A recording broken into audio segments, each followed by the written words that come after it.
संस्थापकाय च धर्मस्य सर्वधर्मस्वरूपिणे अवतारवरिष्ठाय रामकृष्णाय ते नमः। एक किताब लिखने के बारे में मैं लंबे टाइम से सोच रहा था, तो इसका एक आउटलाइन मैंने तैयार किया है, आपके साथ में एक बार शेयर करता हूँ। होता क्या है कि हम जब ठाकुर माँ स्वामी जी की किताबों को पढ़ते हैं तो होता है कि जैसे कि शरत महाराज ने लीला प्रसंग लिखी, गंभीरानंद जी ने माँ का जीवन भी लिखा और स्वामी जी का भी जीवन लिखा, और फिर साथ साथ में ही देखिए कि इतने सारे लेटर्स है, स्वामी जी के लेक्चर्स है, इतना सब कुछ है। हमारा लिटरेचर यदि देखे, मेरी पर्सनल लाइब्रेरी में 200 से भी ज़्यादा किताबें हैं which is exclusively related to Ramakrishna Vivekananda literature. First generation जिन लोगों ने ठाकुर माँ स्वामी जी के साथ में उनका दर्शन किया था, उनका साक्षात्कार किया था, उनके माध्यम से या तो फिर इनके स्वयं के द्वारा जो लिखा गया है, इतनी सारी किताबें हमारे पास में अवेलेबल है। तो जब हम किसी का लाइफ एक्सक्लूसिवली पढ़ते हैं तो हमको कभी कभी ये समझ में नहीं आता, या तो फिर हम लोग ये अंदाज नहीं कर पाते कि इनके जीवन का जो लार्जर इम्पैक्ट है वो सिर्फ रामकृष्ण जो भावधारा है अपनी, इसके भीतर में उनका क्या इम्पैक्ट है, या तो फिर इनका क्या कंट्रीब्यूशन है, या तो फिर ये ओवरऑल जो भारत देश जो कि पिछले 10,000 सालों से हमारा आध्यात्मिक प्रवाह जो बहता आ रहा है, इसके भीतर में इनका क्या यूनिकनेस है, क्या कंट्रीब्यूशन है। तो ये सब सोच करके 100 ईयर्स ऑफ हिस्ट्री रामकृष्ण संघ की आप देखेंगे कि 100 साल का हिस्ट्री मैंने यहाँ पे कनेक्ट किया है। ठाकुर के जन्म से प्रारंभ करके बेलूर मठ में ठाकुर का मंदिर का निर्माण हुआ 1836 टू 1936। देखिए कि एग्जैक्ट 100 ईयर्स का ये पीरियड है, जबकि ठाकुर माँ और direct disciple including Swami Vivekananda, इनका ये जीवन काल है।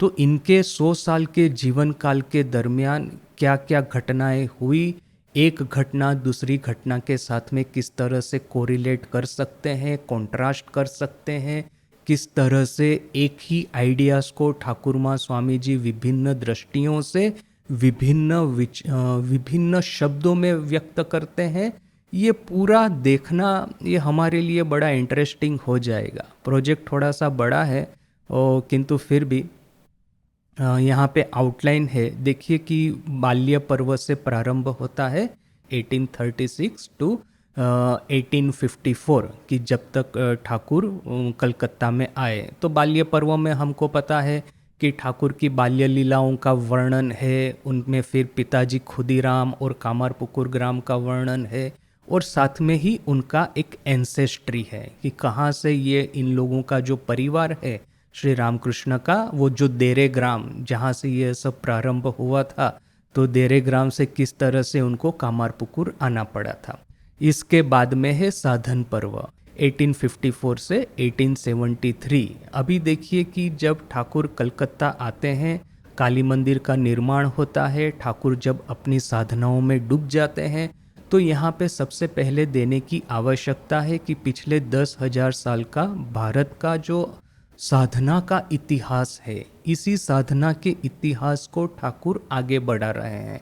यानी कि देखिए कि आप यदि वेस्टर्न फिलोसॉफी या वेस्टर्न साइंस जब भी पढ़ते हैं तो आपको पता चलेगा कि कोई भी फिलोसोफर के पीछे एक लंबा लाइन ऑफ फिलोसोफर होता है, जो कि ऑथर सबसे पहले इनके बारे में बात करता है, फिर इनका क्या कंट्रीब्यूशन है वो हमको बताता है, फिर इसी लाइन में पिछले मान लीजिए फिल्म आज की मॉडर्न वेस्टर्न फिलोसॉफी के बारे में ये शोपेनहावर है, न कि कांट है, न कि हेजल है, इन सब के बारे में यदि आज का कोई मॉडर्न ऑथर लिखेगा तो वो सीधा सोक्रेटिस से और उससे भी आगे pre Socratic pre Greek philosophy है, जो इन्फ्लुएंस है रोम के ऊपर में, ग्रीस के ऊपर में, वहाँ से स्टार्ट करके 2000 साल का फिलोसॉफी वो डिस्क्राइब करेगा, फिर वो कहीं जाकर के मॉडर्न जर्मन फिलोसोफर पे आएगा। तो यहाँ पे भी देखिए कि मैंने जो ये वॉल्यूम है साधन पर्व, इसके भीतर में जो मैंने चैप्टर बनाए हैं, अभी तो सिर्फ आउटलाइन ही है,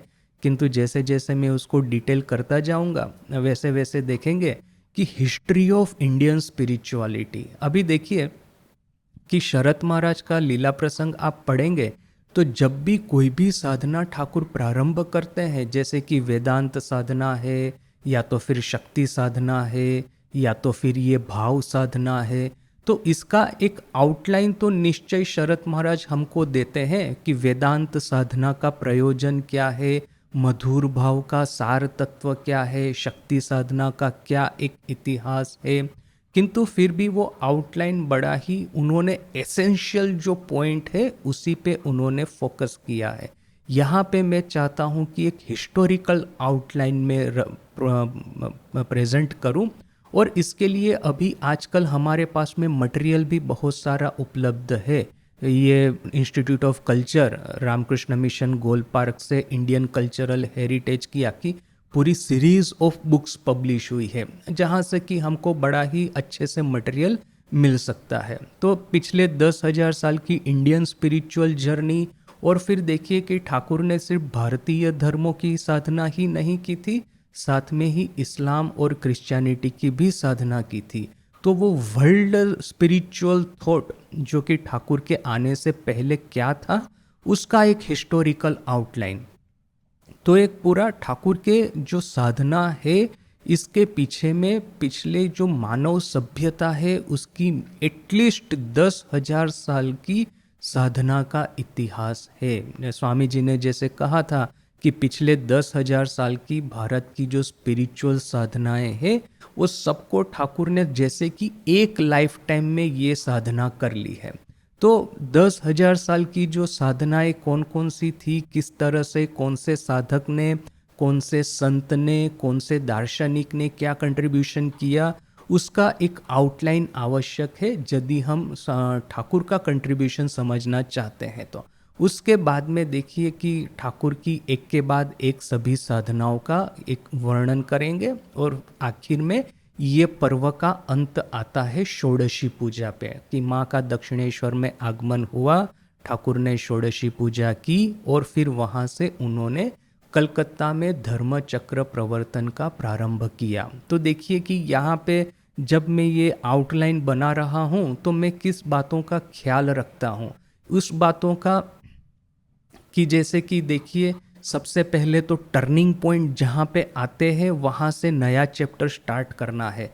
दूसरा कि विद इन द चैप्टर्स कहाँ पे आइडियाज़, अभी जैसे यहाँ पे हिस्टोरिकल एनालिसिस कर रहे हैं तो कौन से हिस्टोरिकल आइडियाज़ के साथ में ठाकुर के आइडियाज़ मैच हो रहे हैं, कहाँ पे हमको कॉन्ट्रास्ट देखने को मिलता है, कहाँ पे ठाकुर ने अपना एक वैल्यू एडिशन किया है, वो सब आइडियाज़ को लेकर के जो एनालिसिस करना होता है वो मैं करने का प्रयास करूँगा। इसके बाद में देखिए कि आनंद पर्व प्रारंभ होता है 1873 माँ की षोडशी पूजा से प्रारंभ होकर के 1885 ठाकुर को जब कैंसर हुआ तो हमने ऑलरेडी डिस्कस किया है कि आनंद पर्व प्रारंभ करेंगे षोडशी पूजा से और उसका अंत लाएंगे पानीहाटी से।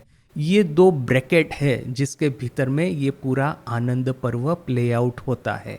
और देखिए कि आनंद पर्व का सबसे इम्पोर्टेंट पार्ट क्या है। एक तो ठाकुर आध्यात्मिक एक स्पिरिचुअल एक्सटेसी में रहते ही थे, आध्यात्मिक अनंत आनंद में रहते ही थे। जो लोग दक्षिणेश्वर में आते थे ठाकुर के पास में, वे लोग ठाकुर की इस आनंद गंगा में स्नान करके इस महाकुंभ में ठाकुर की आध्यात्मिक जो उपलब्धियां थी उस उपलब्धियां रूपी महाकुंभ में स्नान करके वे लोग तो धन्य हो ही जाते थे। किंतु साथ में ही देखिए कि ठाकुर के पास में दो लोगों का ऐसा आगमन हुआ कि जिन्होंने they brought east and west together.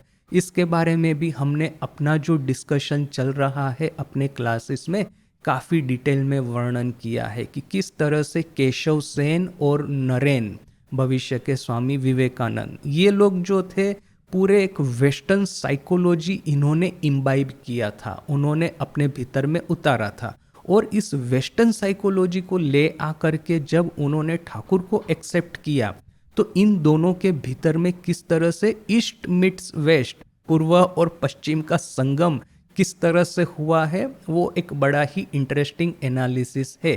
क्योंकि देखिए कि जब आप पूर्वीय सभ्यता में, वो चाहे भारतीय हो, न कि ये कन्फ्यूशियस हो, न कि ये अपने इस्लामिक इवन सिविलाइजेशन हो, देखिए कि अपने यहाँ पे जब आप किसी को अपने गुरु या अपना लीडर इस तरह से स्वीकार करते हैं, तो फिर आंख बंद करके इनके ऊपर में भरोसा करते हैं। जबकि ये पश्चिमी विचार है, खास करके पोस्ट रेनेसा, वहाँ पे सभी ऑथोरिटीज़ को आपको क्वेश्चन करना है। जितने भी ये प्री कंसीव्ड आइडियाज चले आ रहे हैं, उसके ऊपर में अटैक करके, उसको ब्रेक डाउन करके, उसके भीतर में यदि कहाँ पे भी खोखला दोगुलापन है तो उसको खोज निकालना है। ये एक वेस्टर्न थिंकिंग है, रेशनलिस्टिक एंड साइंटिफिक। तो किस तरह से ये नरेन और केशव सेन दोनों के भीतर में ये रेशनलिस्टिक साइंटिफिक थिंकिंग था, उन्होंने अपने मापदंड पे ठाकुर को रखा और देखा कि ठाकुर सभी रेशनलिस्टिक थिंकिंग में परफेक्टली पास हो जाते हैं, तब कहीं जाकर के उन्होंने ठाकुर को एक्सेप्ट किया था। वही जो घटना हमने कथामृत में देखी कि ठाकुर मास्टर महाशय को पूछते हैं कि इस तरह से जब राजा जयमल वो श्यामल शाह की पूजा करता है तो वो युद्ध में युद्ध करने के लिए नहीं जा पाता, इवन अपनी रक्षा नहीं कर पाता, तो फिर श्यामल शाह स्वयं आकर के वो घोड़े सवार का स्वरूप धारण करके आते हैं और जयमल की रक्षा करते हैं। तो इस बात पे तुमको विश्वास होता है कि नहीं होता है? ठाकुर जैसे कि मास्टर महाशय की परीक्षा करते हैं, और मास्टर महाशय भी देखिए कि उनके भीतर में इंटीग्रिटी कितनी है। यदि आप रियली स्केप्टिकल और रेशनलिस्टिक है तो फिर आपकी वीकनेस के सामने आपको झुक नहीं जाना है, कैसे भी हो आपको रेशनलिस्टिक माइंडसेट बना के रखना है। वो एक integrity, it requires integrity and honesty. तो फिर मास्टर महाशय क्या उत्तर देते हैं कि वो राजा जयमल ने भक्तिपूर्ण होकर के श्यामल शाह की पूजा की थी, उनको प्रार्थना की थी, ये बात तो विश्वास हो रही है, किंतु श्यामल शाह स्वयं घोड़ेसवार बनकर के युद्ध के मैदान में गए थे, इसके बारे में मैं कुछ बता नहीं पाऊंगा। पता नहीं कि लोगों ने ये घोड़ेसवार को ठीक ठीक देखा कि नहीं। हो सकता है राजा का ही कोई बड़ा वीर सेनापति हो, उसने जाकर के शत्रु की सेना का संहार किया है, किसको पता लोगों ने उनको ठीक ठीक देखा है कि नहीं। तो फिर ठाकुर फिर वहां से बात को मोड़ देते हैं। तो ये स्केप्टिसिज्म और रेशनैलिटी और एक scientific logical thinking, it meets that complete total self surrender to Ishwar.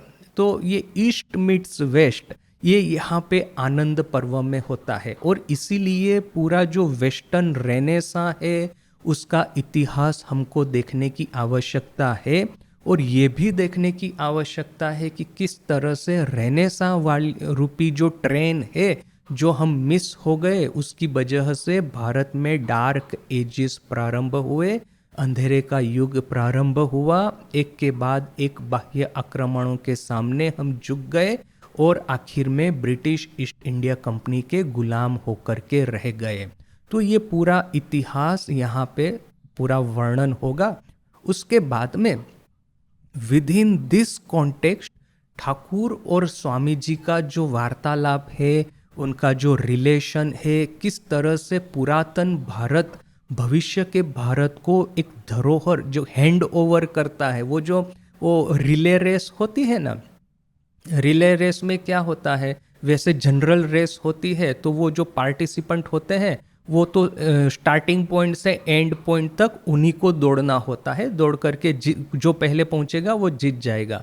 Relay race में क्या होता है, एक पार्टिसिपेंट है वो 1/4 ना कि 1/3 वो जाएगा रास्ते में, वहाँ पे दूसरा उसका जो पार्टनर खड़ा होगा तो उसको वो एक मशाल ना कि ऐसा कुछ उसके हाथ में देना होता है। वहाँ से लेकर के वो पार्टनर है और थोड़ा सा 1/3 जाएगा, फिर वो अपने तीसरे पार्टनर को देगा, तीसरा पार्टनर हो सकता है डेस्टिनेशन तक पहुँचे।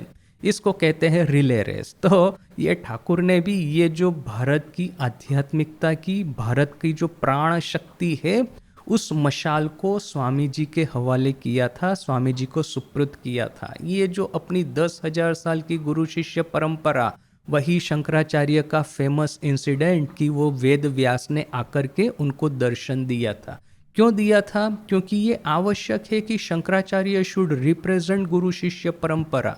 नो डाउट उनके जो गुरु थे गोविंद पाद, उनके जो गुरु थे गौड़ पाद, उन्होंने तो ये गुरु शिष्य परंपरा बजाय ही रखी थी, किंतु फिर भी एक सिंबॉलिक ट्रांसफर ऑफ ये जो टॉर्च है Indian civilization, it was necessary. तो यहाँ पे भी देखिए कि ठाकुर ये जो torch of Indian civilization Swami ji के हाथों सुपुर्द करते हैं। तो ये जो symbolic transfer of power, the transfer of wisdom and learning Swami ji तक आता है।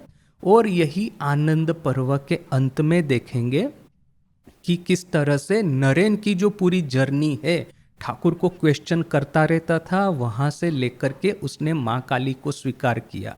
और इसका भी हमने काफ़ी डिटेल में डिस्कशन देखा था कि नरेन ने सिर्फ ठाकुर को ही स्वीकार नहीं किया है, नरेन ने भारतीय सनातन हिंदू धर्म को स्वीकार किया है।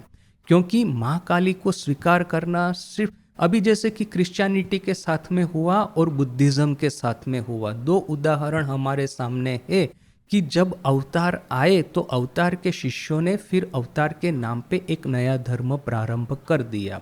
तो ठाकुर में भी ये कैपेसिटी है कि उनकी जो आध्यात्मिक उपलब्धियां है उसके बेस पे आप नया धर्म प्रारंभ कर सकते हैं। और ये ऑप्शन शायद स्वामी जी के माइंड में कभी आया भी होगा, क्योंकि उस समय की जो भारतीय जो रूढ़िचुस्तता थी, क्योंकि फिर ये जो 1000 साल का पिछले अंधेरा चला आ रहा था, इसकी वजह से जो रूढ़िचुस्तता थी, तो स्वामी जी सोच सकते थे कि अभी देखिए कि नात जात ये सब प्रथाओं में भारत इतना डूबा हुआ है कि इसको रिफॉर्म करने से कोई लाभ नहीं है। ऐसा हम प्रारंभ करते हैं कि जिस तरह से ब्राह्मो समाज है या तो फिर जिस तरह से ये थियोसॉफिकल सोसाइटी है, इन लोगों ने हिंदू धर्म को छोड़ करके एक नया धर्म जिस तरह से चालू किया था, और जैसे माई प्लान ऑफ कैंपेन में स्वामी जी कहते हैं कि हिंदू धर्म को सुबह शाम चाय पी करके गाली देते थे, तो ये ऑप्शन स्वामी जी के पास में भी था। स्वामी जी को कोई कम सहन नहीं करना पड़ा था, काला पानी क्रॉस करके आए थे बोल करके, वही दक्षिणेश्वर जहाँ पे वो मंत्रमुग्ध बालक की तरह ठाकुर के पैरों के सामने, श्री चरण के सामने बैठ करके ठाकुर की बातें सुना करते थे, वही काली मंदिर में उनका प्रवेश निषेध कर दिया गया था। तो फिर उनको क्या जरूरत है इस तरह के हिंदू धर्म को उठाने की सर के ऊपर में। किंतु फिर भी स्वामी जी का जो थिंकिंग था बड़ा ही क्लियर था कि ये जो शिप है हमारी, ये जो भारतीय जहाज हजारों सालों से भारतीयों को भवसागर पार करवा करके निर्वाण के वो जो सामने वाला किनारा है, मोक्ष का किनारा, वहाँ तक ले जा रहा है। आज कहीं इस जहाज में थोड़ा सा एक होल हो गया है, एक वहाँ पे वो गड्ढा जैसा हो गया है, वह पानी भीतर में चला आ रहा है, बोल करके will you abandon this ship, क्या इस भारतीय जहाज को ही छोड़ दोगे, विदेशी जहाज में बैठ जाओगे क्या? तो ऐसा नहीं, इसी भारतीय जहाज को हमको फिर से नया नव निर्माण करके फिर से इसके नौका में हमको हजारों करोड़ों भारतीयों को मोक्ष द्वार तक पहुंचाना है।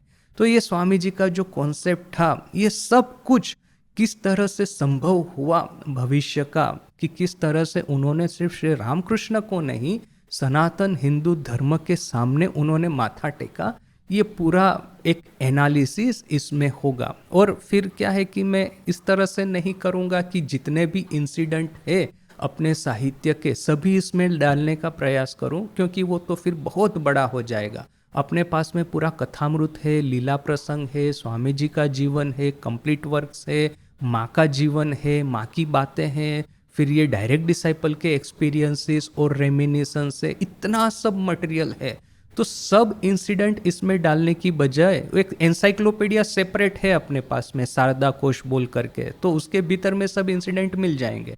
किंतु इस किताब में मैं वही लूँगा जो कि एनालिसिस करने के लिए आवश्यक है।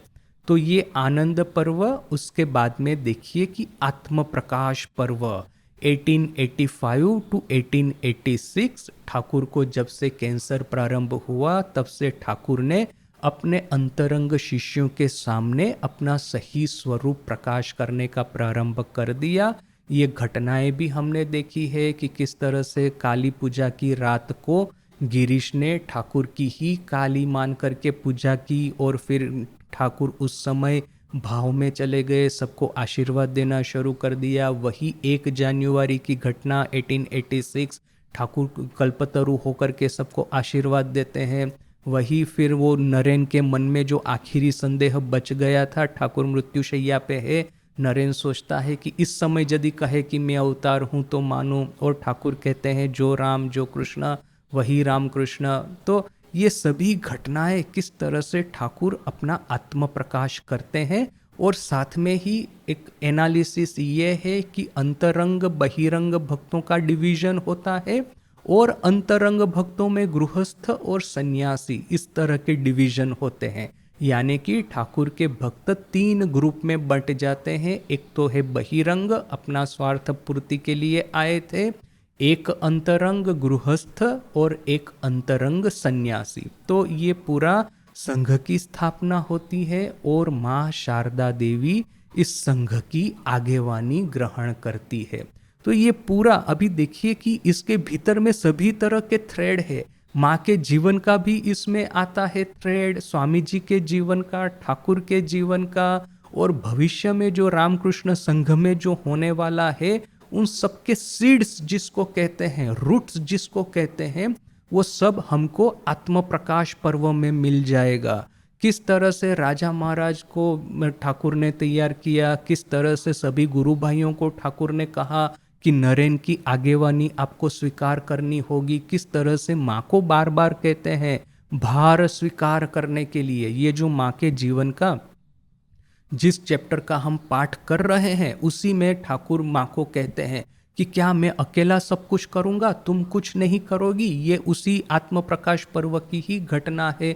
माँ कहती है मैं तो स्त्री हूँ, मेरे से कैसे कुछ होगा। तो ठाकुर कहते हैं नहीं नहीं, तुमको भी ये सब जिम्मा लेना पड़ेगा। तो फिर किस तरह से ठाकुर माँ को तैयार करते हैं भक्तों की आगेवानी ग्रहण करने के लिए, उनका गुरुपद स्वीकार करने के लिए, देवित्व स्वीकार करने के लिए, देवित्व का प्रकाश करने के लिए, वो सब घटनाएं इसके भीतर में।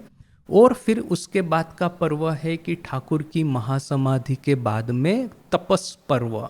अच्छा, इसके पहले के पर्व की जो आखिरी जो घटना होगी संघ की स्थापना, कि किस तरह से ठाकुर अपने जो अंतरंग शिष्यों हैं उनको गेरुआ दे करके उनका हृदय सन्यासी का कर देते हैं। और फिर जितने भी अंतरंग, वो चाहे गृहस्थ हो न कि चाहे सन्यासी हो, सबको एक स्नेह सूत्र में बांध करके संघ की स्थापना करते हैं। वो आखिरी घटना होने के बाद में ठाकुर की महासमाधि और महासमाधि के समय की जो घटनाएं हैं उसका जो तात्पर्य है वो भी वहाँ पे करेंगे डिस्कस। फिर तपस पर्व कि किस तरह से ठाकुर की महासमाधि के बाद के कुछ साल ऐसे रहे, सबके लिए तपस्या का समय था। वो चाहे मास्टर महाशय ये बलराम बसु जिस तरह से गृहस्थ भक्त हो, या तो फिर माँ हो, माँ को कामारपुकुर जाकर के रहना पड़ा था। कामारपुकुर के तपस्या के दिनों की जो कहानियाँ है, माँ बेचारी अकेली रहती थी। और फिर वो जो लाहा बाबू की घर की वो जो एक लड़की थी, उसने कहा कि तुम चिंता मत करो कि मेरे घर की ये जो काम वाली है वो कभी कभी आकर के तुम्हारे साथ में रहा करेगी। तो वो तपस्या के कामारपुकुर के दिन यहाँ पे वराहनगर मठ में तपस्या, किस इतनी सारी घटनाएं हैं जो कि हमारे पास में अवेलेबल है। और इसमें भी देखिए कि सभी गुरु भाइयों की अपनी अपनी तपस्या की कहानियां है और साथ में माँ शारदा देवी की कहानी है। और साथ में ही ये मास्टर महाशय बलराम बसु या तो गिरीश घोष जैसे, या तो फिर नाग महाशय, या तो फिर ये गोलाप माँ है, योगिन माँ है, जैसे पक्के गृहस्थ भक्त थे, उनकी सब कहानियां हैं। वो सबको एक सूत्र में बांध करके प्रेजेंट करना होगा, इतना सुंदर रूप से वो मिलेगा। अभी आज देखिए हमारे पास में ये तपस पर्व की घटनाएं चारों ओर बिखरी पड़ी है। कहीं पे अभी लीला प्रसंग और कथामृत तो समाप्त हो ही जाते हैं, वहीं पे ही ठाकुर की, इवन ठाकुर की महासमाधि के पहले ही जैसे कि लीला प्रसंग समाप्त हो जाता है, कथामृत में थोड़ा बहुत चितार मिलता है कि किस तरह से मास्टर महाशय वराहनगर मठ में आते थे, किंतु वहाँ पे भी ज़्यादा कुछ नहीं है। फिर वराहनगर मठ के बारे में सिस्टमेटिक जानना है तो गंभीरानंद जी की, स्वामी जी की जो जीवनी है युगनायक विवेकानंद, उसमें जानने को मिलता है। फिर स्वामी जी के जो भाई है महेंद्रनाथ गुप्त दत्त, उनकी जीवन में उन्होंने जो स्वामी जी के जीवन की जो कहानियाँ लिखी है वो उसमें है। और फिर बाकी सब गुरु भाइयों के जीवन में है, या तो फिर जैसे कि ये अपने विरजानंद जी महाराज, वो जब वहाँ पे आते हैं पहली बार वरानगर मठ में, तो वहाँ पे हमको थोड़ा बहुत मिल जाएगा। है मटेरियल बहुत सारा, किंतु चारों ओर बिखरा पड़ा है। उसको सबको सिस्टमेटाइज करके स्टेप बाय स्टेप क्रोनोलॉजिक सजा करके स्टोरी फॉर्म में कहना, it will be very very interesting कि हाँ इस तरह से गुरु भाइयों ने तपस्या की है। इसके बाद में प्रारंभ होता है भारत पर्व। देखिए कि स्वामी जी के मन में आखिर में वो अनंत नाद जो है, जो भारतीय जो एक आध्यात्मिकता का एक जो सिस्टम है कि एक के बाद एक सन्यासी अपने घर बार को छोड़ करके वैद्यो नारायणो हरि ही औषधम जाह्नवी तुल्य, अर्थात कि औषध है माँ गंगा का बहता पानी और फिर वैद्य है नारायण हरि। इस तरह से खाने पीने की, शरीर की चिंता छोड़ करके प्रव्रज्या के लिए निकलते हैं। ये जंगल जंगल, वन वन, पहाड़, नदी, ये गांव गांव, घर घर जाकर के वो जो एक अनुभूति प्राप्त करते हैं कि ईश्वर पे संपूर्ण रूप से शरणागत होकर के रहने से किस तरह से हमारी शरणागति परफेक्ट होती है, हमारा जो अहंकार है संपूर्ण रूप से निर्विशेष हो जाता है, और साधन भजन में हमको किस तरह से पुष्ट मिलता है। तो वो जो स्वामी जी की जो प्रव्रज्या की कहानी है, और सिर्फ स्वामी जी ही नहीं, सभी गुरु भाई इस तरह से प्रव्रज्या में निकल गए थे। वो चाहे राजा महाराज हो, काली महाराज हो, अखंडानंद जी हो, शशि महाराज को छोड़ करके प्राय सभी गुरु भाई कहीं न कहीं कोई न कोई समय तो निकले थे। शशि महाराज ही थे अकेले कि जिन्होंने पहले तो वराहनगर मठ और बाद में आलम बाजार मठ में रह करके ठाकुर की सेवा करना कंटिन्यूअस उन्होंने ये काम किया था। तो ये जो गुरु भाई पूरे भारत में भ्रमण किए और भारत की जो वास्तविकता है और साथ में ही भारत की आध्यात्मिकता है उसका जो उनको एक पता चला, देखिए कि इन दोनों के बीच में कॉन्ट्रास्ट कितना बड़ा है। वही ऋषि मुनियों का देश, इसी मिट्टी में एक के बाद एक ब्रह्मज्ञानियों ने जन्म ग्रहण किया है, तपस्या की है और सिद्धि प्राप्त की है, जिनके आशीर्वाद, जिनके पूत जीवन से ये धरती सिंची हुई है। उसी धरती में उस समय की जो भयावह परिस्थिति थी, वो परिस्थिति भी इन्होंने अपनी नज़रों से देखी। यानी कि भारत का जो पोटेंशियल है और भारत की जो रियलिटी है, इन दोनों के बीच में क्या गैप है, ये सभी लोगों ने देखा था। और इसी से प्रेरित होकर के आखिर में स्वामी जी ने जो हमको, जो स्वामी जी के जीवन का जो एक के बाद एक कितने सारे टर्निंग पॉइंट है। वही अल्मोड़ा में स्वामी जी वहाँ पे सोचते थे कि बस मैं अभी निर्विकल्प समाधि प्राप्त कर लूँगा। वहाँ उनकी बहन की अपघात का समाचार आया, सुसाइड का, और फिर उन्होंने ठीक किया कि अरे मेरी ही बहन की ये हालत है तो भारत में जो करोड़ों बहनाएं हैं मेरी, उनकी क्या हालत होगी। और फिर वो भ्रमण करते करते फिर आखिर में कन्याकुमारी गए। कन्याकुमारी जो रॉक, वहाँ पे उनको जो दर्शन हुआ ठाकुर का कि पश्चिम में जाओ, और फिर वहाँ से ये चेन्नई में आए। जो चेन्नई में जो एकदम नया मैसेज था उनका, वो बाय दैट टाइम तैयार हो गया था कि शिव ज्ञाने जीव सेवा। जो ये भारतीय सन्यासी घर घर गांव गांव जाते हैं, आध्यात्मिकता की बातें करते हैं, रामायण, फिर ये गीता, ये पुराण, फिर इन सब की जो कहानियाँ सुनाते हैं, तो साथ साथ में ही ये ग्लोब है, मैप है, थोड़े से मॉडर्न साइंटिफिक एक्सपेरिमेंट है, वो अपने साथ में लेके जाए और ये मॉडर्न एजुकेशन भी भारत को सिखाए। क्योंकि भारत में आध्यात्मिकता की कमी अभी नहीं है। भारत में जिस चीज़ की ज़रूरत है ये है कि modern scientific and industrial learning. तो इसी विचार को लेकर के स्वामी जी गए अमेरिका। तो वो जो पूरा स्वामी जी का जो माइंड सेट रेडी हुआ कि उन्होंने अपनी खुद की आध्यात्मिक उन्नति को छोड़ करके सर्वप्रथम पूरे देश के बारे में सोचना शुरू किया। ये स्वामी जी के जीवन में ही नहीं, पूरे आध्यात्मिक इतिहास में बहुत बड़ा टर्निंग पॉइंट है। निवेदिता कहती है, बड़ा ही सिग्निफिकेंट स्टेटमेंट, कि फर्स्ट टाइम ऐसा हुआ कि स्वामी विवेकानंद की कैलिबर के एक आध्यात्मिक गुरु ने सिर्फ अपनी आत्मन के ऊपर नहीं किंतु समग्र भारत देश के ऊपर में ध्यान किया। और समग्र भारत देश पे ध्यान करके उन्होंने भारत माता का ये जो पुनः जागरण करना था, जो अपना जो विराट भारत देश पिछले 1000 साल से तमस की नींद में सोया हुआ था, वहां से उसको पुनः उत्थित करना था, वो कार्य स्वामी जी ने किया। सो दैट इज, और ये बात इतना रेडिकल था कि इवन स्वामी जी के जो गुरु भाई थे वे लोग भी इस बात को समझ नहीं पाए थे कि स्वामी जी के मन में एकाएक ये किस तरह के नए आइडियाज चल रहे हैं। तो ये पूरा जो चिंतन स्वामी जी के मन में चला, वो पूरा भारत पर्व, किस तरह से उन्होंने भारत देश का अवलोकन किया और उस अवलोकन से, इस एनालिसिस से इनके मन में क्या क्या विचार प्रकट हुए, पूरा आइडियाज और इंसिडेंट इस तरह से ले लेना होगा कि हम step by step Swami ji की इंटेलेक्चुअल जर्नी को ट्रेस कर पाए।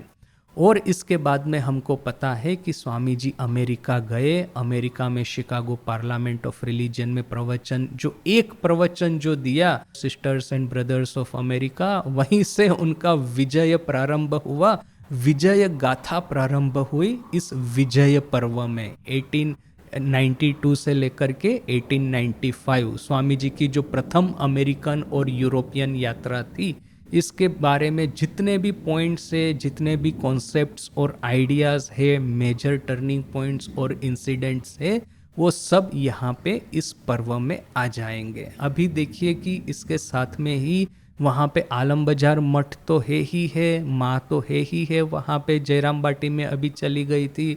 तो किस तरह से माँ, गुरु भाई, स्वामी जी, इन 17 जिनको कि ठाकुर रख करके गए थे अपनी धरोहर को आगे बढ़ाने के लिए, इन 17 लोगों का जीवन किस तरह से इंटरट्वाइन होता है, किस तरह से मंथन हो करके भविष्य के संघ का सूत्रपात होता है, भविष्य के मिशन का। संघ की स्थापना तो हो गई अभी, किंतु रामकृष्ण मिशन की शुरुआत होने वाली है। देखिए कि रामकृष्ण संघ और रामकृष्ण मिशन, रामकृष्ण संघ क्या है कि जितने भी श्रद्धालु है, जितने भी भक्त है, जितने भी संतान संतति है हम ठाकुर माँ स्वामी जी के, हम सबको स्नेह सूत्र में आबद्ध करके हम लोगों के भीतर में एक परिवार की रचना करना, ये रामकृष्ण परिवार, ये जो है ठाकुर और माँ ने वहीं पे काशीपुर में प्रारंभ कर दिया था। किंतु इसको एक कॉरपोरेट स्वरूप देना, इसको एक ऑर्गेनाइज्ड स्ट्रक्चर देना, इसको एक अपने देश के कानून के साथ में ले आ करके अकाउंटिंग सिस्टम, लीगल सिस्टम के माध्यम से एक कॉरपोरेट बॉडी प्रारंभ करना जो कि लोक कल्याण के कार्य कर पाए, दैट इज रामकृष्ण मिशन। तो रामकृष्ण परिवार या तो रामकृष्ण संघ का प्रारंभ श्री रामकृष्ण ने ही काशीपुर में ही कर दिया था, किंतु इसका जो कॉरपोरेट आउटलुक है वो फिर स्वामी जी ने जब विजय पर्व में अमेरिका में रहते रहते ही जो भारत में जो पत्र लिखे, उस पत्रों के माध्यम से करना शुरू किया था। वो तो स्वामी जी के इंडियन वर्क का हुआ, किंतु जो अमेरिका में स्वामी जी ने देखा कि ये लोग भोगवाद की चरम शिखर पे खड़े तो है, किंतु इनके हृदय में अभी भी एक तरह का स्ट्रेस, एंजाइटी है, खालीपन है। यदि ये लोग अभी वेदांत को स्वीकार करते हैं तो on one hand modern science, on the other hand ancient Vedanta, ये दोनों मिलकर के इनका लाइफ फुलफिल कर पाएंगे। ये पश्चिमी सभ्यता का जो भविष्य है वो एक और योग और वेदांत के माध्यम से ही गठित होगा। और यदि ये लोग योग और वेदांत को स्वीकार नहीं करेंगे तो महाभयानक खूनामर की यहाँ पे होने वाली है। वो बात स्वामी जी ने कहा 50 साल में ही भयानक खूनामर की होगी। वो प्रिडिक्शन स्वामी जी की एग्जैक्टली प्रूव हुई, ये फर्स्ट वर्ल्ड वॉर और सेकंड वर्ल्ड वॉर के माध्यम से। उसके बाद में देखिए कि ये 1947 जब ये 1945 जब ये न्यूक्लियर बॉम्ब्स फेंके गए ये हिरोशिमा नागासाकी के ऊपर में, तब से लेकर के हम देखते हैं कि इनके भीतर में भी योग, और वैसे तो स्वामी जी योग वेदांत का प्रारंभ करके ही गए थे, किंतु एक वाइड स्प्रेड वेदांत को तो नहीं मिला इतना, किंतु योग को जो मिला है एक्सेप्टेंस, उसमें भी योग के जो स्पिरिचुअल एस्पेक्ट इतने नहीं, फिजिकल एस्पेक्ट को जो मिला है वो सही में देखिए कि स्वामी जी की जो प्रिडिक्शन है अमेरिका और यूरोप के बारे में वो सही होती हुई लग रही है। ये तो एक कंट्रीब्यूशन है ही है। दूसरी एक बात है, मच ग्रेटर कंट्रीब्यूशन, जो कि बहुत कम लोग इसको समझ पाते हैं, वो है कि modern science itself, modern science जिस समय स्वामी जी थे वहाँ पे, उस समय में जो ये एब्सोल्यूट स्पेस और टाइम की परिकल्पना थी, absolute space, absolute time and absolute causation, chain of cause and effect, ये कहता है वेदांत की जगत तो जो है वो तो अपने भीतर में एक कंस्ट्रक्ट मात्र है, इसके भीतर में एब्सोल्यूट कुछ भी नहीं हो सकता। टाइम जो एक फ्रेम ऑफ माइंड के अनुसार सब कुछ वेरी हो सकता है। तो ये जो रेडिकल आइडिया स्वामी जी ने वहाँ पे उसकी जो विजय पताका लहराई, वही आइडिया आखिर में दो साइंटिफिक थियरीज है जो कि आज के मॉडर्न साइंस का फाउंडेशन है, theory of relativity and quantum dynamics. इन दोनों के भीतर में ये जो रोल ऑफ कॉन्शियसनेस है, या तो फिर ये फ्रेम ऑफ माइंड है, या तो फिर ये फ्रेम ऑफ द ऑब्जर्वर, इसका एक बहुत बड़ा रोल इसके भीतर में है। क्वांटम डायनेमिक्स इतना रेडिकल कॉन्सेप्ट है, कहता है कि जब तक आप एक इलेक्ट्रॉन को ऑब्जर्व नहीं करेंगे तब तक ये इलेक्ट्रॉन एक वेव फंक्शन होगा, अर्थात कि जैसे कि कोई एक पेन है, अभी इलेक्ट्रॉन की जगह थोड़ा सा बड़ा ऑब्जेक्ट में, जैसे कि एक पेन है, एक पेन मेरे पास में है, मेरे पॉकेट में है, तो आई एम श्योर कि ये पेन मेरे पॉकेट में ही रहेगी और कहीं नहीं जाएगी। क्वांटम डायनेमिक्स कहता है कि पेन की जगह इलेक्ट्रॉन होता तो वो पूरी गैलेक्सी में कहीं पे भी हो सकता है, उसकी प्रोबेबिलिटी है कि मेरे पॉकेट में भी हो, चांद के ऊपर में भी हो, कलकत्ता में भी हो, मद्रास में भी हो, जापान में भी हो, यूरोप में भी हो, या कहीं एंड्रोमेडा गैलेक्सी में भी हो, इट कैन बी एनीवेयर। ये प्रोबेबिलिटी 90% मेरे पॉकेट में है, किंतु 10% प्रोबेबिलिटी इज इट एनीवेयर। जब तक मैं उसको ऑब्जर्व नहीं करता हूं, मैं जैसे ही अपनी पॉकेट के सामने देखूंगा कि हाँ पेन है कि नहीं, तब ये वेव फंक्शन कोलैप्स होता है, पेन लोकलाइज होती है, या तो मेरे पॉकेट में रहेगी या तो चांद पे चली जाएगी, वेर एवर उसका जो लोकलाइजेशन होना है, कोलैप्स ऑफ वेव फंक्शन कहाँ पे भी होना है। तो this is such a radical idea कि एक पेन का भी फिजिकल लोकेशन आप ठीक रूप से नहीं कह पाएंगे, पेन का तो खैर कह पाएंगे, ये सब ये माइक्रोस्कोपिक ऑब्जेक्ट के बारे में है, ये सब इलेक्ट्रॉन प्रोटॉन जो सब एटॉमिक जिसको पार्टिकल्स कहते हैं उसके बारे में है। तो ये रेडिकल आइडिया जो है कि वेदांत इज सेज कि nothing can be absolutely sure in this world, everything मतलब there is element of uncertainty everywhere. तो ये जो है ये आज के मॉडर्न साइंस में स्वामी जी का आइडिया है, आज के मॉडर्न साइंस में हमको देखने को मिलता है। बहुत बार लोग कहेंगे कि अच्छा स्वामी जी ने वहाँ जा कर के बोला और ये साइंटिस्ट लोगों ने इनके पास में सीखा, इसका क्या प्रूफ है?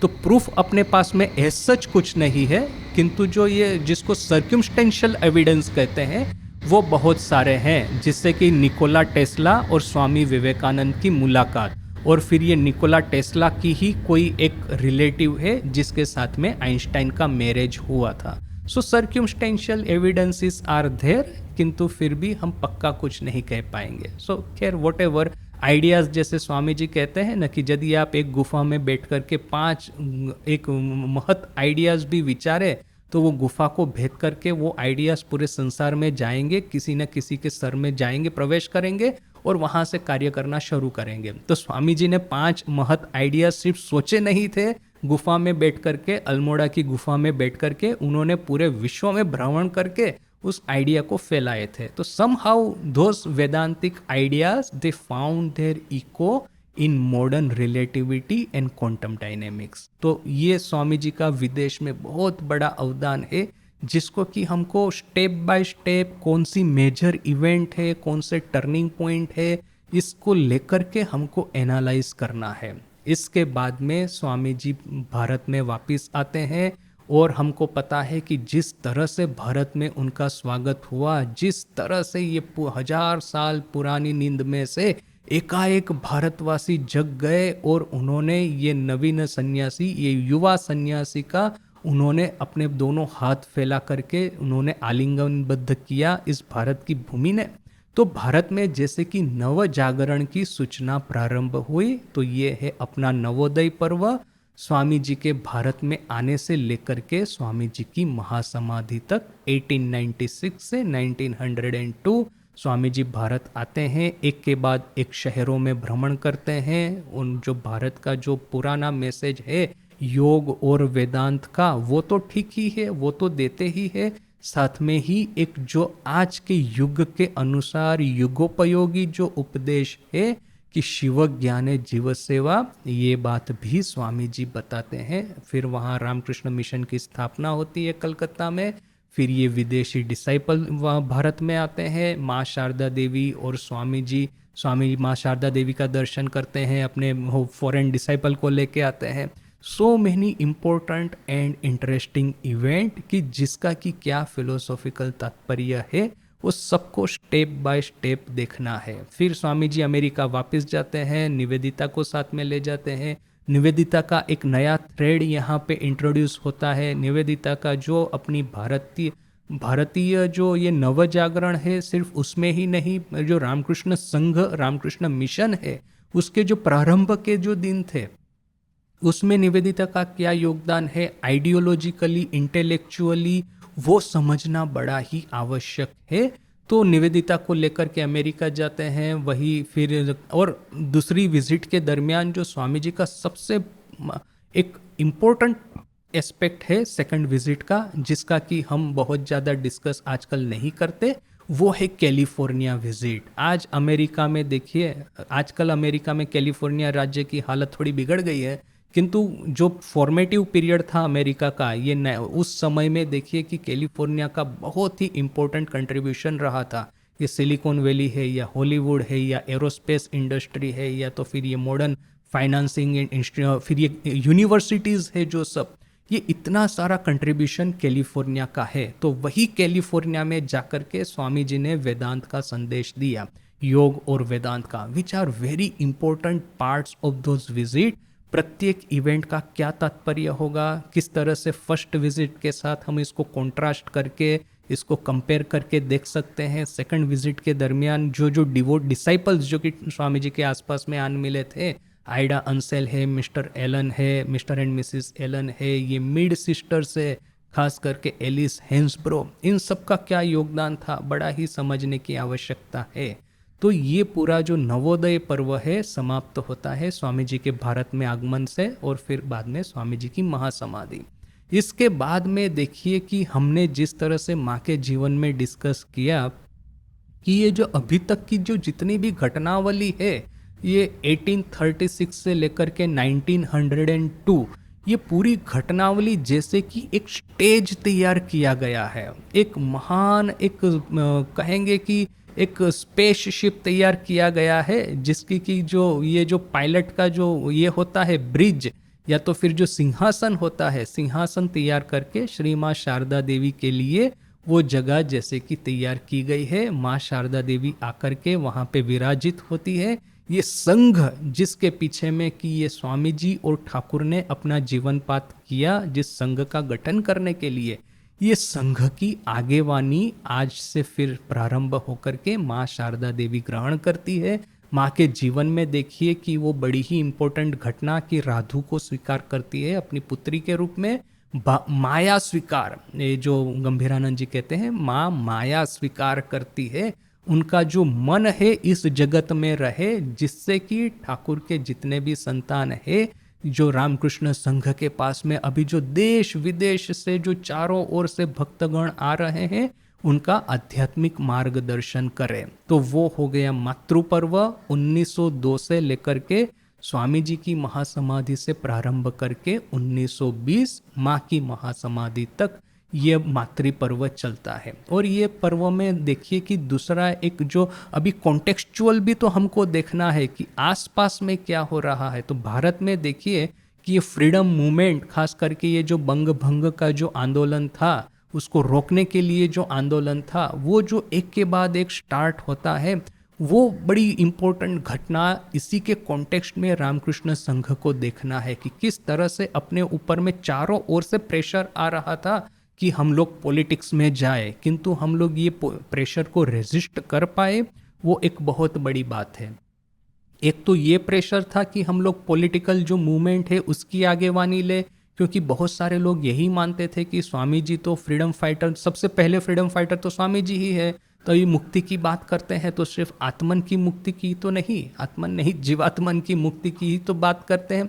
सिर्फ इतना ही नहीं, देश की मुक्ति के बारे में भी वो बात करते हैं। तो Swami ji consider to be the first freedom fighter, तो स्वामी जी के द्वारा स्थापित रामकृष्ण मिशन क्यों फ्रीडम मूवमेंट में नहीं जाएगा। तो ये लेकर के एक और भारतीयों का प्रेशर है, दूसरी ओर गवर्नमेंट का प्रेशर है कि रामकृष्ण मिशन ये क्रांतिकारियों को अपने यहाँ पे साधु बना करके छुपा रहा है।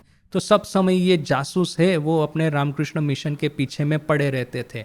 यहाँ तक कि वहाँ पे जयराम बाटी में भी वो गांव का चौकीदार है, प्रतिदिन आकर के वो नाम लिख के जाता था कि माँ के घर में कौन कौन लोग रह रहे हैं। उस समय एक ब्रह्मचारी जो कि इस तरह से क्रांतिकारी था, वो सब छोड़ करके वो ब्रह्मचारी बना और फिर वो वहाँ पे जयराम बाटी आया था।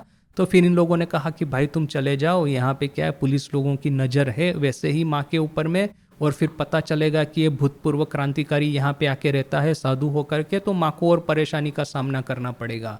वो एक माँ के भक्त थे, ललित बाबू मोस्ट प्रोबेबली, वो एक बड़े पुलिस ऑफिसर को लेके आए एक बार माँ के पास में कि वो इस तरह से पुलिस वालों की नज़र सब समय रहती है, क्रांतिकारी ये वो वगैरह बोल करके। तो एक पुलिस ऑफिसर को लेके आए, तो पुलिस ऑफिसर पूछता है माँ को कि माँ आपको डर लगता है क्या जब ये लोग पुलिस वाले आकर के सब लोगों का ये नाम पता लेते हैं, नाम लिखते हैं वगैरह। तो वो जो डिवोटी थे जिन्होंने उनको लेके आए थे वो इमीडिएटली बोल दिए नहीं नहीं, माँ को कहाँ से डर लगेगा, माँ को कोई डर नहीं लगता। किंतु माँ उस समय अपने कमरे में बैठी हुई थी, पुरुष लोगों के सामने नहीं आएगी। तो ये लोग बाहर थे, माँ कमरे के भीतर में थी। जयराम बाटी में यदि माँ का घर देखा होगा तो वरांडा है वहाँ पे, तो वरांडा में ये लोग खड़े थे और माँ भीतर में थी। तो माँ ने भीतर में से कहा कि ना बाबा डर लगता है, बहुत डर लगता है। तो फिर ये पुलिस ऑफिसर ने इमीडिएटली कहा ठीक है माँ, ये लोग आकर के आपको इतना परेशान नहीं करेंगे। तो ये जो कॉन्टेक्स्ट है कि इस कॉन्टेक्स्ट के भीतर में रामकृष्ण संघ को बड़ा होना है, रामकृष्ण संघ का फैलावा होना है। किस तरह से ऑन वन हैंड ब्रिटिशरों की सिंपैथी रखी जाए, जैसे कि वे लोग लीगल कोई प्रॉब्लम हमारे सामने न खड़े करें। At the same time Bharat में ये जो नव निर्माण जो चल रहा है, जो एक नव आंदोलन प्रारंभ हुआ है, एक नया सूर्योदय जो दिख रहा है, उसकी भी तो आगेवानी लेनी है। ये बड़ा ही इम्पॉसिबल चीज है। यदि ये भारत के ये जो फ्रीडम मूवमेंट से प्रेरित होकर के जो नव युवा लोग जागृत हो रहे हैं, इनको यदि गाइडेंस नहीं करेगा तो फिर रामकृष्ण संघ का क्या अर्थ रह गया। किंतु गाइड इस तरह से करना है कि पॉलिटिक्स में हम न जाएं और पॉलिटिक्स में न जा करके फिर, और ये ब्रिटिश गवर्नमेंट से हम उनके साथ में एक तरह का एक क्या कहेंगे कोर्डियल रिलेशन बना करके रखें। तो ये जो माइंड फील्ड है, एक माने एक थीन आपको उसके ऊपर में चलना है, रोप के ऊपर में, ये बड़ा ही बैलेंसिंग एक्ट उस समय में हमको करना पड़ा था। इसके रिलेटेड बहुत सारी घटनाएं हैं। तो एक तो है कि माँ का जो स्पिरिचुअल एक जो मिनिस्ट्री है वो भी चल रहा है, दूसरा कि संघ किस तरह से ये पॉलिटिकल फ्रीडम मूवमेंट के जो माइंड फील्ड है उसमें नेविगेट करके इस तरह से नेविगेट करता है कि यहाँ से भारतीय लोगों की नज़र के सामने हम लोग बिल्कुल ये ना हो जाए कि उन लोगों की सिंपैथी न गंवा बैठे। ऐसा न कुछ कुछ जैसे कि चला था कि अमेरिकन ये ब्रिटिश लोग यहाँ पे आकर के, बाबू लोग यहाँ पे रहते हैं बेलूर मठ में, ये तो कोई आध्यात्मिक जगह नहीं है, ये तो सब विदेशी लोग यहाँ पे आकर के रहते हैं। तो इन लोगों ने ये म्यूनिसिपाल्टी है बाली म्यूनिसिपाल्टी, उसने रामकृष्ण संघ के सामने वो बेलूर मठ के ऊपर में टैक्स लगा दिया था। तो फिर ये टैक्स में से माफ़ी मांगने, मतलब टैक्स को कैंसिल करने के लिए हमको फिर कोर्ट में केस करना पड़ा था। अभी ये कोर्ट में केस तो चलता रहेगा, किंतु मेन चीज़ है कि ये जो लोगों के सामने हमको एलिजिबल भी तो रहना है। लोग यदि अपने मन में से हमको कैंसिल कर देंगे, बोलेंगे कि अरे ये तो विदेशी लोगों के द्वारा चलता हुआ संस्थान है, तो फिर हम लोगों की सिंपैथी गंवा बैठेंगे। तो फिर स्वामी जी ने वहाँ पे जो दुर्गा पूजा का प्रारंभ किया था, तो ये पूरा एक माइंड फील्ड है। थोड़ा सा भी इधर जाएंगे तो भारतीय लोगों की सिंपथी गंवा बैठेंगे और थोड़ा सा इधर जाएंगे तो फिर ये ब्रिटिश गवर्नमेंट से नाराजगी, ब्रिटिश गवर्नमेंट से दुश्मनी लग जाएगी। दोनों से बच करके संघ को चलाना है, विच is very important and very difficult task. दो लोग थे उस समय, माँ तो थी ही थी, किंतु साथ में ही स्वामी ब्रह्मानंद जी महाराज थे। इन लोगों ने, दोनों ने मिलकर ये काम किया है। फिर ऑफ कोर्स बाकी सभी गुरु भाई तो थे ही थे, अपने शरत महाराज थे, स्वामी शारदानंद जी जो कि संघ के जनरल सेक्रेटरी थे उस समय में। फिर बेलूर मठ में उस समय बाबूराम महाराज, स्वामी प्रेमानंद और स्वामी शिवानंद जी थे जो कि बेलूर मठ में रह करके पूरा मैनेजमेंट करते थे। यहाँ पे शशि महाराज है, साउथ इंडिया देखते थे। तो ये सब ने मिलकर के ये कार्य किया है, किंतु फिर भी ये बड़ा ही डिफिकल्ट पीरियड था जो कि आगेवानी थी। किंतु माँ की, जब माँ की महासमाधि हुई तब राजा महाराज ने एक बड़ा ही सिग्निफिकेंट सेंटेंस कहा था। उन्होंने कहा, एतो दिन पहाड़ेर आड़ाले छिलाम, इतने दिन पहाड़ के पीछे में छुपा हुआ था, अभी ये पहाड़ चला गया है, अभी जो भी मुसीबत आएगी सीधी मेरे सर पे आएगी। तो this was Raja Maharaj is very significant statement. तो माँ की महासमाधि के साथ में ये पर्व समाप्त होता है। फिर प्रारंभ होता है स्वराज पर्व। देखिए कि भारत में ये फ्रीडम मूवमेंट पूरे जोर शोर से चालू हो गई है, किंतु साथ में ही ये अपना संघ जो है चारों ओर विस्तार कर रहा है। कितने ही नए नए ब्रांच सेंटर है वो बन रहे हैं, कितने ही युवा हैं जो कि एक आदर्श से प्रेरित होकर के हमारे यहाँ पे आ रहे हैं। उस समय यदि कोई युवा है, आदर्शवादी है, तो उसके सामने दो ऑप्शन थे ज्वाइन करने के लिए। एक तो ऑप्शन था कि ये कांग्रेस थी, दूसरा ऑप्शन था कि ये रामकृष्ण मिशन था।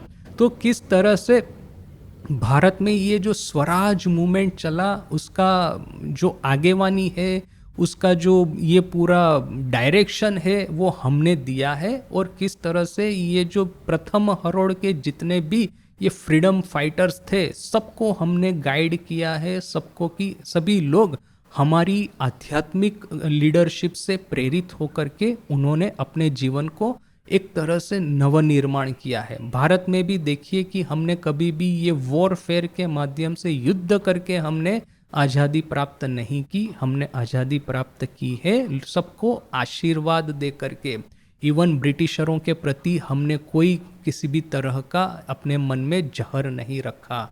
जहर के माध्यम से बेस पे यदि हम लोगों की निंदा करके या तो किसी के प्रति कटु भाव रख करके यदि हम किसी देश की स्थापना करते हैं, तो वो देश में पूरे प्रारंभ से लेकर के जहर ही फैल जाएगा। जिसका कि सबसे बड़ा उदाहरण हमारे सामने है पाकिस्तान। भारत को गाली दे करके, भारतीयों की निंदा करके उन्होंने देश की स्थापना की है।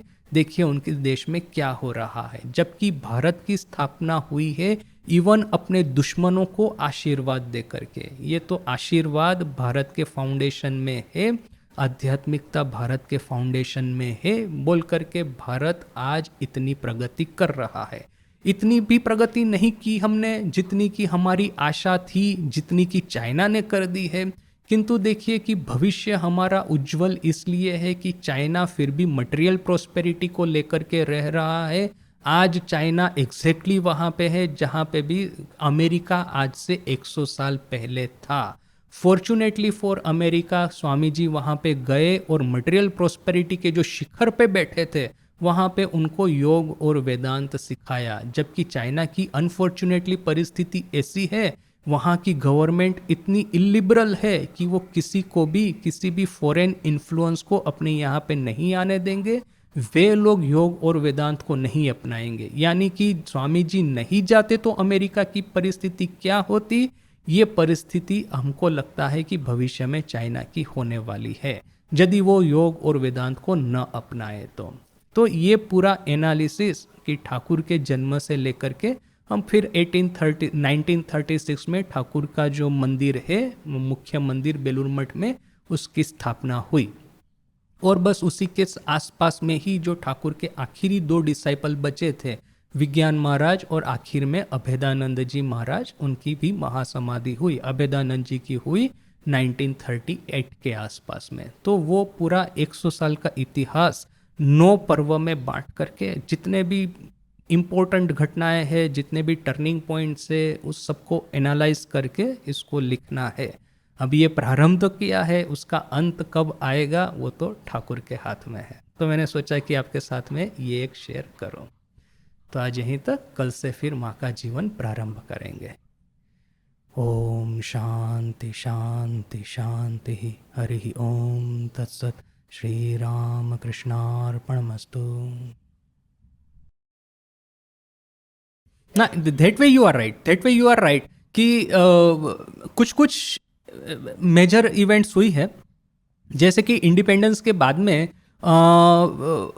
उस समय ऐसा था कि खास करके Nivedita school is in a centre of this entire thing, कि निवेदिता स्कूल चालू करके गई थी, उसमें उसने उसका जो संविधान है उसमें लिखा है कि गवर्नमेंट से पैसा नहीं लेंगे, हम रामकृष्ण मिशन अपने पैसों से ये स्कूल चलाएगा, क्योंकि ब्रिटिश गवर्नमेंट ही, ब्रिटिश गवर्नमेंट से पैसा लेंगे तो उनके इन्फ्लुएंस में हम लोग आ जाएंगे, जो अपना रेडिकल आइडियाज नहीं स्प्रेड कर पाएंगे। तो उसका तो आइडिया बड़ा ठीक था, किंतु आफ्टर इंडिपेंडेंस नाउ भारत की गवर्नमेंट है, तो गवर्नमेंट से पैसा लेकर के हम प्रोजेक्ट करना which is something very new, जो कि पहले कभी हुआ नहीं। तो फिर निवेदिता स्कूल के कुछ टीचर अलग हो गए वहाँ से कि आप लोग गवर्नमेंट से कैसे पैसा ले सकते हैं। और हम लोगों ने भी, हमारे भीतर में भी ये सब चल रहा था कि how can we take money from government and do social service. But देखिए कि इंडिपेंडेंट इंडिया की सिचुएशन इज कंप्लीटली डिफरेंट। तो आज की जो सर्विस एक्टिविटी है वो एक्सपांशन के पीछे में गवर्नमेंट एड जो है बहुत बड़ा पार्ट है, इसका बहुत बड़ा पार्ट है। बहुत सारे स्कूल्स कॉलेज ऐसे हैं जो कि गवर्नमेंट एड से चलते हैं। तो that is something completely new. Otherwise सिर्फ डिवोटी के पैसों से ये सब चलाना, तो हमारा इस तरह का एक्सपांशन नहीं होता, specifically in terms of social services, जो कि आज हुआ है। तो which is a new point यदि मैं कहूँगा। अदर देन दैट ऐसा कोई रेडिकल डिपार्चर मुझे नहीं दिख रहा। एक्चुअली एक बात बताऊं, जस्ट बिटवीन अस, मेरे माइंड में बहुत सारे आइडियाज है कि हाउ टू चेंज, कि how to you can say redirect our order, किंतु इसके लिए ना आपको सॉलिड फाउंडेशन चाहिए फिलोसॉफिकल। आज मैं कुछ भी बोलूंगा ना, no one going to listen, किंतु अपने पास में एक सॉलिड फिलोसॉफिकल फाउंडेशन है कि this are the steps, this are the turning points, this are the contradictions and you can say ideas कि which are in the foundation of our order, then based on that आप भविष्य के बारे में कुछ बोल सकते हैं। जस्ट हवा हवा में बातें करने वालों की कोई कमी नहीं है। जैसे कि हमने वो डिस्कस किया था ना कि ओलंपिया एकेडमी, वहाँ पे बहुत सारे लोग ये थियरी जो आइंस्टाइन की है वो लोग आपस में बातें करते थे। It was Einstein who gave the mathematics. बिना मैथमेटिक्स के थियरी तो 10 लोग आपको दे देंगे। हमारा वो जो राजकोट का एक गेटमैन था वो भी एक बहुत बड़ा पंडित था, लोग उसकी बात सुनते थे वो भी ज्ञान देने में माहिर था ज्ञान कोई भी दे सकता है। You need a solid foundation behind you to for people to take you seriously. वो जो स्वामी जी के जो स्टेप्स है ना कि पहले अन्नदान, फिर जीवन दान, फिर विद्यादान, फिर ज्ञान दान। So it's time for us to graduate now to vidyadan and gyan दान। So that is there. अभी देखिए एक हिस्टोरिकल कॉन्टेक्स्ट क्या है। सेम सिचुएशन में उस समय का रोमन एम्पायर था, आज से 2000 साल पहले, कि ये चर्च का स्प्रेड हो रहा था और रोमन एम्पायर अपने ही भार के अंदर में वो डूबा जा रहा था, कोलैप्सिंग विद इन इटसेल्फ, क्योंकि वो जो डिफरेंट जो प्रजातियां हैं उन लोगों का जो डिफरेंट एजेंडा था। तो जैसे कि ये ग्रीस था, ग्रीस के जो गोल्डन डेज थे, तो एक के बाद एक फिलोसोफर, साइंटिस्ट, एक के बाद एक राइटर्स, पोएट, इन लोगों ने आकर के जो कंट्रीब्यूशन किया वो फिर ये रोम में आखिर में नहीं दिख रहा था। तो फिर क्या है कि जो कैथोलिक चर्च है दे टुक अप द लीडरशिप। ये होली रोमन एम्पायर, उसकी स्थापना हुई। अभी पहले तो कुछ डार्क एजेस चले, किंतु ये with in this Christian seminaries ही ये न्यूटन जो है he was studying in A Christian seminary.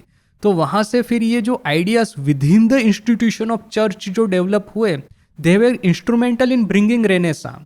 अभी ये हिस्टोरिकल एक आयरनी है कि इसी रेनेसा को रोकने के लिए चर्च ने बहुत प्रयास किया, जो रेनेसा को लाने में चर्च का बहुत बड़ा हिस्सा था। So which is a historical irony, but this is how church become instrumental in bringing that old order of things to new order of things. So similarly जैसे आपने कहा कि ये ब्रेकआउट कॉन्सेप्ट, आज हम इंडिया जो है सिर्फ ये मिडिल इनकम ट्रैप ही नहीं, ये कल्चरल ट्रैप में फंस गए हैं। ये एक इतिहास हमको बुलाता है। देखिए कि how Swami Vivekananda reads history and how some of the politicians read history. तो कितना डिफरेंस दिखता है। Swami Vivekananda takes the spiritual aspect of our history, जबकि यहाँ पे ऐसा हो रहा है कि एक पॉलिटिकल एस्पेक्ट लेना प्रयास कर रहा है। अभी political aspect of Indian history बड़ा भयानक है। वो तो आपस में जो भी इश्यूज थे वो उसको नहीं समझे बिना वही इतिहास को फिर हम दोहराएंगे तो फिर ये ठीक नहीं रहेगा, क्योंकि भारत जो गुलाम हुआ उसके पीछे में हमारी कमजोरी कारणभूत थी। वो जो कास्ट है, इस सब में जो डिवीजन होना शुरू हो गया था, विच आर वेरी डेंजरस। अभी आप आंख बंद करके वही पॉलिटिक्स को आज के 1000 साल पहले वाले आप प्रेजेंट एज में ले आएंगे तो वही इश्यूज को भी आप ले आएंगे। तो Swami ji reads history in terms of spirituality, not in terms of politics. So this is what कि आज को एक कल्चरल ट्रैप में हम फंस गए हैं। We need to break out of that cultural trap using Swami ji's ideas, so which is very important. और जो कैथोलिक चर्च ने जो रोल प्ले किया within the western civilization, Ramakrishna Mission should do that. देखिए, मैं इसको यूथ और उसके I will not frame my issue in the sense of youth कि यूथ को बुलाना है। मैं कहूँगा कि थिंकर्स को हमारे पास में आना है। देखिए, जगत को मैं इस तरह से बांटता हूँ, there are thinkers and there are non thinkers. Thinkers are those के उन लोगों को भविष्य का एक विजन, उनके मतलब दे हैव क्यूरियस, मुमुक्षुत्व जिनके भीतर में होता है। Now age does not matter. मुमुक्षु जनरली यंग होते हैं। ठाकुर के पास में भी देखा, ज़्यादातर यंग लड़के ही आते थे, उन्हीं के बेस पे उन्होंने संघ की स्थापना की। But mumukshutva is a one thing. अभी जैसे मास्टर महाशय में भी मुमुक्षुत्व था, जो क्वेश्चन करते हैं ठाकुर को। सो यदि ठाकुर का ये एम होता कि मुझे यूथ सेंट्रिक होना है, तो हो सकता है मास्टर महाशय जैसे लोगों को इतना ये नहीं मिलता। हालांकि उनकी उम्र 28 थी, सो आज के युग में तो वो यूथ ही कहे जाएंगे। But still, rather than a youth और non youth, let us say मुमुक्षु आने चाहिए, which is where our problem lies. कि हम लोग जो है मुमुक्षु को क्या है कि सभी चीज़ों को क्वेश्चन करके उनको एक्सप्लोर करना होगा, उनको आपको एक लॉन्ग रोप देना होगा कि they will think and they will accept. अभी जो हम डिमांड कर रहे हैं कि ये have faith and don't question, which is wrong. And खास करके मुमुक्षु में यंग लोग ही ज़्यादा होते हैं। यंग लोगों को आप कहेंगे कि accept without asking question, then they are never going to be attracted by us. So that मुमुक्षुत्व यानी कि ये जो क्यूरियोसिटी, इंक्वायरी, वंडरमेंट, ये जो सब आइडियाज है that we will have to introduce here. और जो सेकंड आपने कहा कि देखिए, खास करके संघ को यदि मुझे फ्यूचर में जाना है, ब्रेकआउट जैसे आपने कहा कि ये अपना ये मिडिल इनकम या तो फिर ये कल्चरल ट्रैप है, if you want to break out of this, तो हमको ना we will have to have very strong ideas about everything. मतलब सिर्फ ये नहीं है कि स्पिरिचुअलिटी के बारे में, जगत के सभी एस्पेक्ट के बारे में हमारे आइडियाज़ होने चाहिए। अभी ऐसा नहीं है कि पॉलिटिक्स के बारे में आइडियाज़ है तो we will go into politics, और यदि सिविलाइजेशन के गवर्नेंस के बारे में हमारे पास में आइडिया है तो we will go into governance. But this ideas has to be present here. The key question is ideas. What is the, जैसे कि again comparing with Catholic church, जिसका कि हिस्ट्री बड़ा डेवलप, मतलब we should compare with Buddhist Sangha. Problem यह है कि history इतनी इजीली अवेलेबल नहीं है। हिस्ट्री इजीली अवेलेबल है एक कैथोलिक चर्च की। तो what is there greatest contribution in the field of ideas? They kept on giving ideas that society took up and then they rode on those ideas. हम लोगों को एक जो डर बैठ गया है अपने भीतर में कि शंकराचार्य के बाद में आइडियाज बंद कर देना है। जो शंकराचार्य बोल के गए दैट इज द अल्टीमेट, इसके बाद में अब ये सोचना ही नहीं है हमको, which is very dangerous. Because Swami Vivekananda, you just look at his life कि he is bubbling with ideas. तो new ideas should be continuously generated and they should be given to the society, which should be our job. तो that is where I aim to make some contribution. और दूसरा कि school college में आपने जो बताया, agree with you कि हम लोग ऐसे डरे हुए सहमे से है कि ये नॉर्थ ईस्ट में आप जाइए तो अपनी स्कूलों में ठाकुर माँ स्वामी जी का नाम लेने से हम लोग कतराते हैं, कहते हैं सभी लोग क्रिश्चियन है, हमको अपना बस ये सेक्युलर इंडियन कल्चर क्लास किसके ऊपर लेना है, ठाकुर माँ स्वामी जी पे नहीं। एक यूफेमिज्म हमने बना दिया, इंडियन कल्चर पे क्लास लेना है जिसमें कि हम ठाकुर माँ स्वामी जी के बारे में बताएंगे, विच इज़ कम्प्लीटली रॉन्ग। हम लोग जो इतना डरते क्यों हैं, ये क्रिश्चियन हो क्यों गए? क्योंकि उन्होंने क्राइस्ट के बारे में सिखाया, इसलिए यहाँ पे मैं वो जो गया था वो एम्बेसडर को मिलने के लिए, तो तो वहाँ पे देखा स्कूल वगैरह, they are completely shameless in teaching about Jesus, जबकि अपनी ही स्कूल चल रही है, वहाँ पे ठाकुर माँ स्वामी जी के बारे में रेयरली कुछ बातें होती है. So you are right that way कि अपनी स्कूलों में we should focus more on Thakur Maa Swami ji. So yes yes, I agree with you completely. That is why I have based my book on context, क्योंकि सी स्वराज मूवमेंट जो था, इससे पहले जो इंडियन स्पिरिचुअल हिस्ट्री है, ये वेस्टर्न रेनेसा हिस्ट्री है, we have to think within that context. हम लोग अपने को जगत से इंस्यूलर करके इंट्रोवर्ट नहीं हो जाएंगे. यदि हो जाएंगे then we will loss the sympathy of the people.